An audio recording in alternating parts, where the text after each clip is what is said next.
Hey! On se retrouve dans une vidéo un peu plus chill et posée parce que j'ai envie de vous prendre avec moi cette semaine, enfin plutôt ce week-end et la semaine qui arrive, pour vous montrer à peu près les projets que j'ai prévu de faire, notamment en couture. Et également j'ai installé ma déco automne Halloween, chose que je fais chaque année. Et je vous mettrai quelques plans de vidéos pour vous faire voir ce que j'ai fait. Elle s'agrandit du coup chaque année puisque j'achète toujours quelques trucs en plus, notamment mon gros craquage de 2022 qui est cette tasse en forme de citrouille que j'ai acheté sur un festival médiéval en Normandie. Et c'est une artiste que je suivais depuis longtemps, j'hésitais toujours à acheter quelque chose de chez elle parce que c'est quand même excessivement cher, faut dire ce qu'il en est. C'est un mug, j'ai jamais mis aussi cher dans un mug. Mais voilà, comme cette année elle était présente et que ça partait à une vitesse hallucinante, je me suis dit ok, je le prends et je vais le rentabiliser, je pense, de nombreuses années. Je vous mettrai en barre d'infos le lien vers l'e-shop et la page Instagram de cette créatrice, mais sachez que ça part vraiment, j'allais dire en quelques heures, mais je pense que c'est en quelques minutes, tout est épuisé. Je pense en 10 minutes, il n'y a plus rien sur son site, donc il faut vraiment être aux aguets. Mais en tout cas, voilà, je me suis enfin procuré une de ces pièces et maintenant ma crainte c'est de la faire tomber. Donc j'ose à peine l'utiliser, là c'est la première fois, alors que ça fait 3 semaines que je l'ai. Mais je vais faire très attention. Je me dis aussi que ça serait sympa que je me filme coudre ou faire des activités créatives parce que depuis mon dernier bilan couture qui date de début septembre où je vous parlais de la blouse Norma, c'est le dernier projet que j'ai cousu. Donc tout début septembre, ça devait être le 3-4 septembre, peut-être un peu plus tard. Mais en tout cas depuis début septembre, je n'ai rien cousu et on est le 1er octobre. Donc peut-être que ça va me motiver de me filmer, de vous montrer ce que j'ai prévu de faire ce week-end. Je pars à Montréal vendredi, donc j'aimerais voir dans mes projets s'il n'y en a pas un que j'ai vraiment envie de coudre avant vendredi pour pouvoir le mettre dans ma valise. Donc je vais vous montrer tout ça. Et en premier lieu, je vais vous montrer 2 tissus qui sont vraiment portés sur l'automne et Halloween et j'aimerais faire des projets déco pendant cette période-là. Donc il y a celui-ci qui est, alors je sais plus si c'est une crête, non je pense que c'est un coton. Oui je pense que c'est un coton qui est pour le coup vraiment totalement dans la saison. Donc il y a des citrouilles, des butternuts, enfin vraiment tous les objets qui pourraient se référer à la saison de l'automne. Et pour ce tissu, j'aimerais me faire un coussin que je mettrai dans mon salon. Donc à voir si j'en fais un grand et un petit, ou 2 grands, je sais pas pour l'instant. Donc vraiment une couture très simple. Et pour ça aussi, j'ai un carton où je garde en fait toutes mes chutes de tissu que j'aimerais découper en tout petits morceaux pour pouvoir faire le rembourrage ensuite du coussin. Donc je vais vous montrer tout ça. Et ensuite j'ai ce tissu, je sais pas si on va voir grand chose parce qu'il est noir. Mince, j'ai oublié le nom, c'est Monsieur Jack de l'étrange Noël de Monsieur Jack je crois. Oui je crois que c'est ça. Donc pour celui-là j'ai pas encore d'idée, je sais pas si je fais un coussin ou si je tente. J'ai vu qu'il y avait des vidéos pour faire des citrouilles en tissu. Peut-être que je ferai ça ou alors je fais un coussin ou si d'ici là j'ai une autre idée, vous verrez ça de toute façon dans la vidéo. Je suis désolée si la luminosité est très basse, j'ai l'impression que c'est pas terrible. C'est peut-être un peu mieux. Et vous verrez aussi que j'ai changé de décor par rapport aux autres vidéos. Je me trouve dans une pièce bureau, deuxième chambre, stockage, un peu de tout. Et c'est là en fait où j'ai mon bureau où je laisse ma surjeteuse toute l'année. Et idéalement j'aimerais mettre à côté ma machine à coudre pour pouvoir coudre dans cette pièce et avoir les 2 machines côte à côte. Sauf que vous voyez pas, mais à côté il y a le bureau de mon copain qui geek 24h sur 24, donc pas évident quand je dois coudre ou surjeter et que lui est en train de jouer avec ses potes, donc Faut que je vois comment on organise tout ça. Et c'est aussi un peu le bordel, donc j'aimerais tout réorganiser et je pense que ça fera partie d'une des vidéos que je vous montrerai, enfin que je ferai à l'avenir. Et à gauche, j'ai un placard où je range d'un côté tous mes tissus par projet. D'ailleurs, je pourrais peut-être vous montrer. C'est le bazar, mais on s'en fout. Donc là, sur les 2 étagères, vous avez tous les tissus qui sont rangés par projet. Donc j'ai déjà en tête un projet pour ces tissus-là.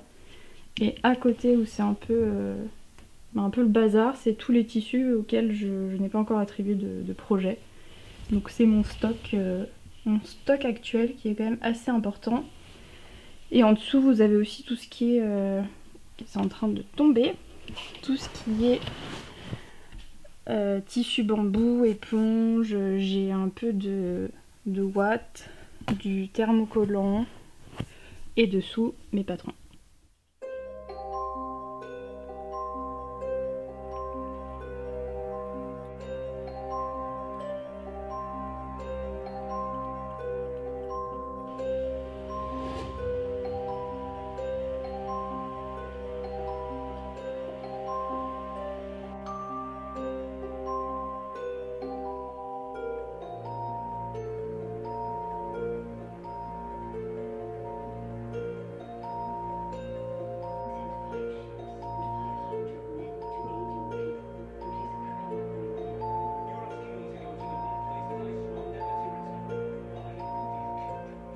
Hey, on se retrouve un peu plus tard dans la journée.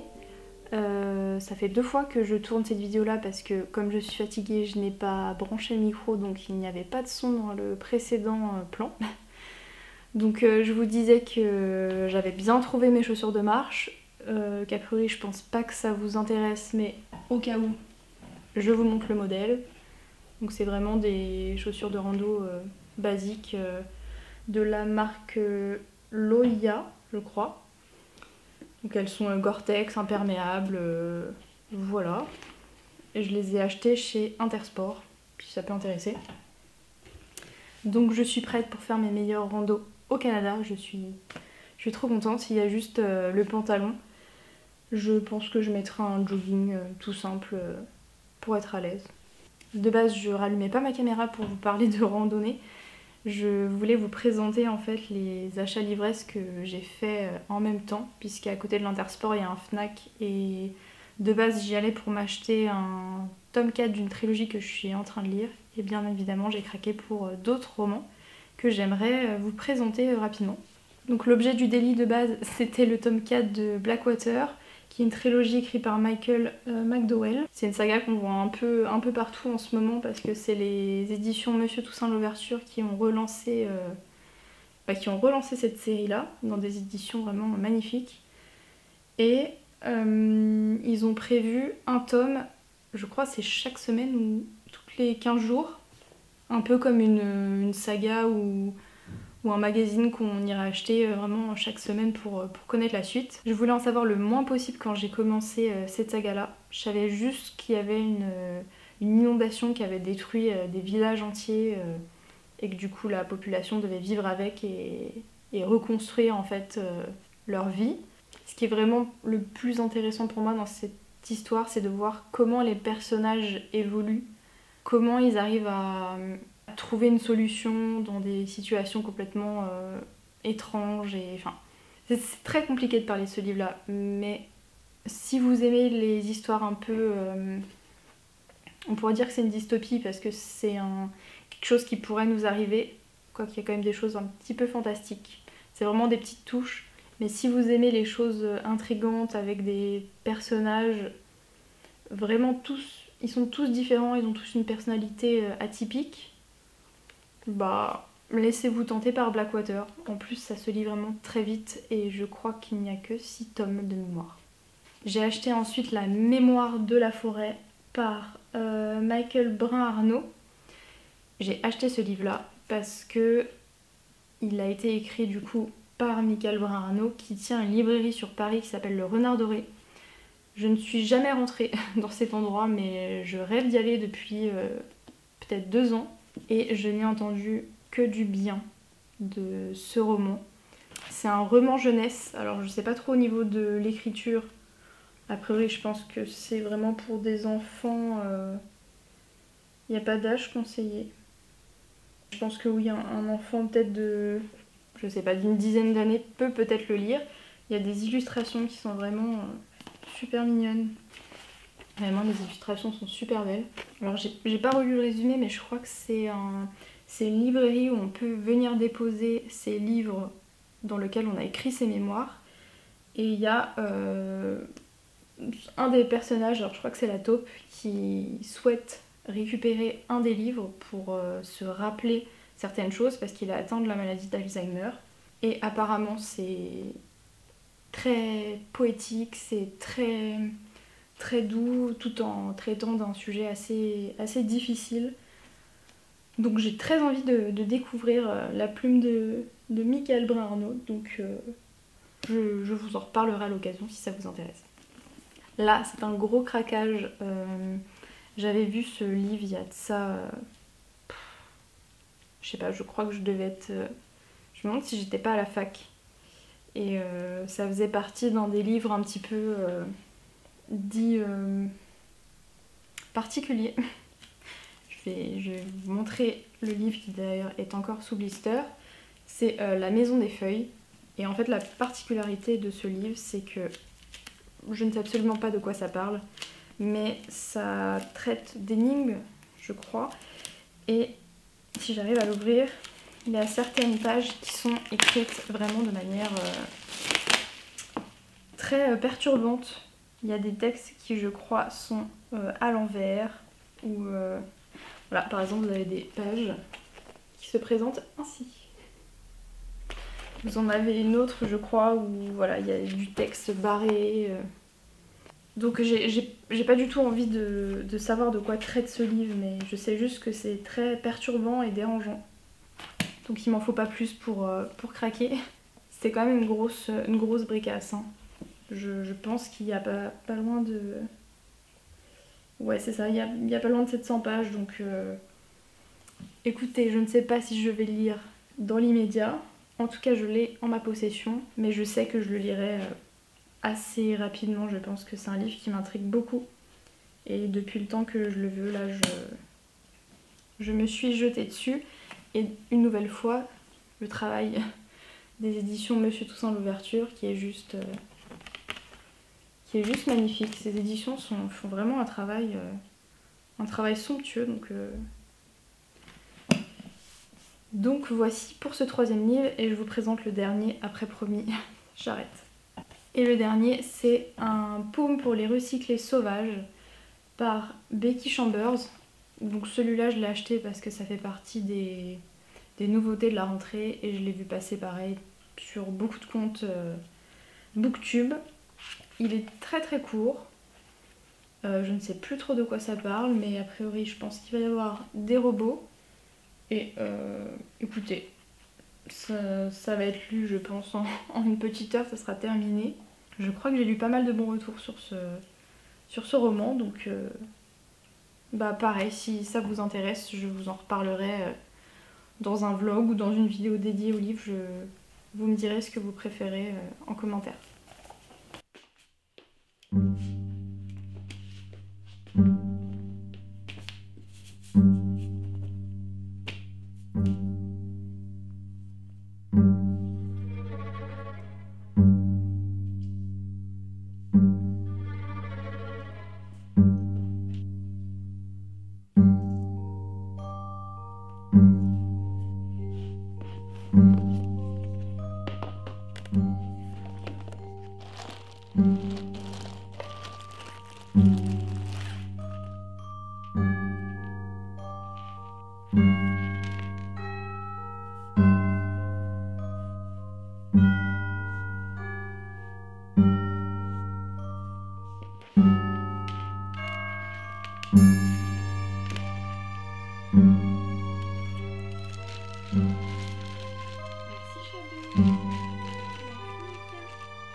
Ça va, t'es bien là?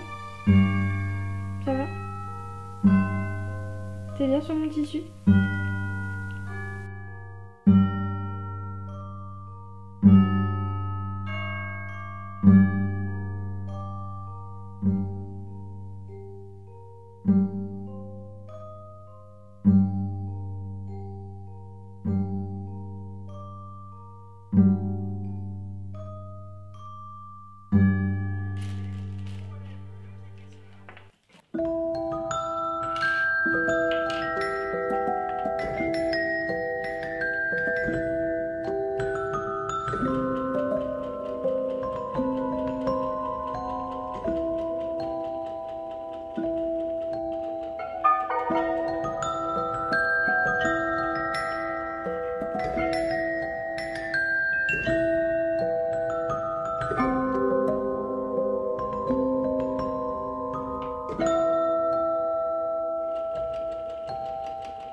Hey! On se retrouve bien plus tard que prévu dans ce vlog parce que je me suis rendu compte au montage que j'avais absolument pas fait de conclusion et que c'était un petit peu brouillon et que je partais un peu dans tous les sens, donc j'espère qu'il vous aura quand même plu. Donc vous verrez probablement cette vidéo le 1er novembre, donc Halloween est déjà passé. Mais je voulais quand même revenir sur le projet coussin que j'ai terminé. Donc, normalement je devais en faire 2 mais j'en ai fait qu'un seul. Donc voici le résultat dans le tissu que je vous avais montré. Pour le coup c'est pas les chutes de tissu comme je vous avais fait voir qui vient rembourrer ce coussin là. Et je l'ai mis dans celui-ci. Vous voyez d'ailleurs il ne se tient pas du tout parce que j'en avais pas assez et en fait je suis partie sur, je sais pas pourquoi, ce qui paraît logique, mais je suis partie sur un format plus petit par rapport au modèle du coussin. Donc forcément une fois que c'est mis à l'intérieur, bah, le coussin ne se tient pas du tout. Donc ce que j'ai prévu de faire c'est, à mon avis pas dans l'immédiat, mais ce sera de refaire un autre coussin avec mes chutes pour faire le rembourrage que je glisserai à l'intérieur. Pour le coup, comme aussi j'ai pris une fermeture éclair invisible un peu plus petite que le long, je pense que ça va être galère de rentrer ensuite le coussin qui sera rembourré, donc je rentrerai le coussin vide et ensuite je mettrai le rembourrage petit à petit. Je pense que je ferai comme ça. Et pour ce rembourrage là, du coup, je prendrai ce modèle là pour faire un deuxième coussin avec le tissu que je vous ai présenté avant, donc le tissu Jacques Hollanterne.